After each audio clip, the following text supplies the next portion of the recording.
What's going on? Welcome back to the channel. So today we're going to talk to you about SoFi. I want to go over some expectations for this upcoming week, what might cause some volatility in the stock price, and go over everything else you need to know. But first, make sure to hit that thumbs up, and with that, let's get right to it. So starting off with macro data, don't really have that much coming out this week. In all fairness, the only thing of any substance is going to be Friday, and that is PPI. Every other day, we do have a lot of Fed speakers, so depending on what is stated, that could cause some volatility in among itself. And in all fairness, there is a lot of negatives that could be kind of focused on. So again, just anticipate some volatility.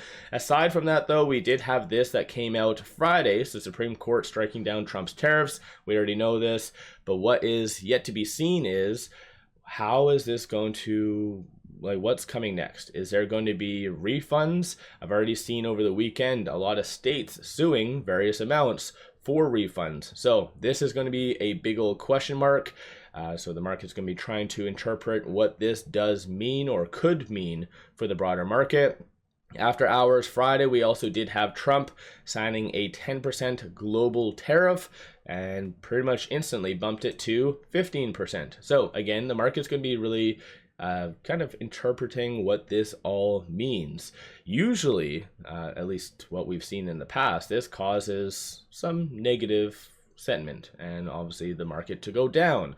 But what is very odd though is cryptocurrency. So I always like to look at crypto as a insight to people's appetite for risk. And so ultimately we see Bitcoin over the last 24 hours flat, Ethereum slightly higher, so forth and so forth. So you're not seeing any crazy sell-off that we have seen in the past when these types of announcements were made. So possibly the market might be turning a blind eye. And I did see some individuals posting, I guess, about this. The tools that Trump is doing and using to do these 15% global tariffs can only be temporary and up until I think it's July. So in general, I think the market's kind of still unsure about all this, but based on, like I said, cryptocurrency, it might be kind of a normal day on Monday. So we'll just have to kind of wait and see. But ultimately, one very big catalyst for the broader market is going to be earnings. So we have a lot of big companies putting out their earnings this week. So we have 𝗪𝗓𝗧, AMC, a lot of kind of speculative stocks, but NVIDIA. That is single-handedly going to be the big deal for the market. Depending on what they give for future guidance, how the top and bottom line come out, that is going to be easily the biggest market mover for this whole week. Because if they flop, then regrettably, the whole narrative that kind of stemmed from Microsoft's earnings about AI bubbles, well, that's going to really just intensify that mentality. So if NVIDIA does flop, then yeah, you're going to see quite the pullback in the broader market, a lot of growth in speculative stocks. If they do hit, then yeah, in theory, inverse might happen, and you might see a probably fairly good recovery across the board. So let me know your thoughts on that. There really isn't anything planned associated to SoFi for this week, so no fireside chats, no interviews. You have a lot of individuals talking about how SoFi is going to be added to the S&P 500. They're kind of talking about the market cap and so forth. Even last time, they did technically qualify, like even no different than this time. So I don't think that it's going to be a big issue about the market cap. But one thing that the S&P does have is they are able to kind of handpick what companies that they want, right? So even technically if SoFi does qualify and their market cap is above the threshold, they still might not get added. And I think SoFi Insider said in exactly 2 weeks. I believe it's actually the 3rd week of March on a side note. But nonetheless, I think a lot of people kind of talking about this might cause a little bit of FOMO as what we've seen in the past. So again, something just to kind of keep in mind. Aside from that, looking at shorts, 8.9% of the free float is being shorted. So that's what we're going into this upcoming week with. 111.64 million shares overall are being shorted. So still more shares being shorted than on loan. So some naked shorting type of scenario. DTC 2.28 days, still signaling that shorts are relatively overextended.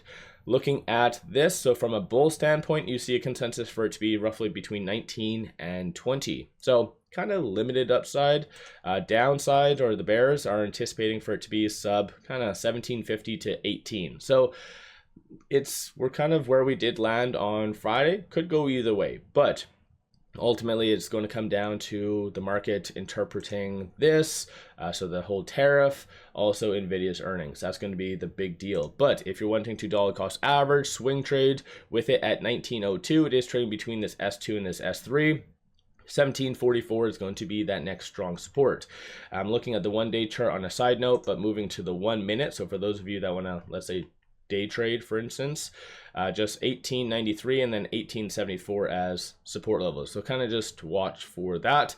And then vice versa, 1905, 1925, 1944, and so forth. So just kind of take a mental note of a lot of these. But as I've kind of expressed in the past, like, the technicals don't look good at all. Even my last weekend video, I did say that there is a good likelihood that we do continue to consolidate, and most likely, in all fairness, we probably will continue to consolidate up until Nvidia. This is where we will either see a very epic recovery, or it will really break down quite significantly. So this week is going to be a very big deal for a lot of growth and speculative stocks.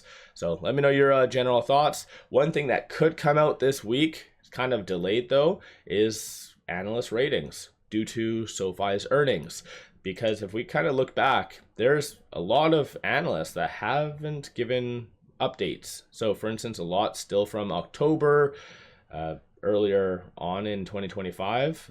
So I think in general, Compass Point, Jefferies, Citi, a lot of them could give ratings, and I know a lot of them are bearish. So KBW, Compass Point, for instance, I know a lot of them like to strategically come out of their caves at optimum times. So with the market possibly becoming a little fearful over tariffs, that might be a time that the bears come out and strike. So don't be surprised if you do get either Compass Point, KBW, I think also Bank of America is negative on SoFi. But yeah, don't be surprised if you see a couple ratings come out. Very strategic, but again, I think the whole reason why they do what they do is to manipulate. So let me know your thoughts on SoFi. Where do you see things going? Where are you buying next? What's your kind of general thoughts? One final thing, pop over to my Patreon if you're looking for some solid buy signals on stocks, options, crypto. Put out daily day trades, numerous swing trades, worthwhile to pop over there and check that out. With all that, appreciate all of you watching.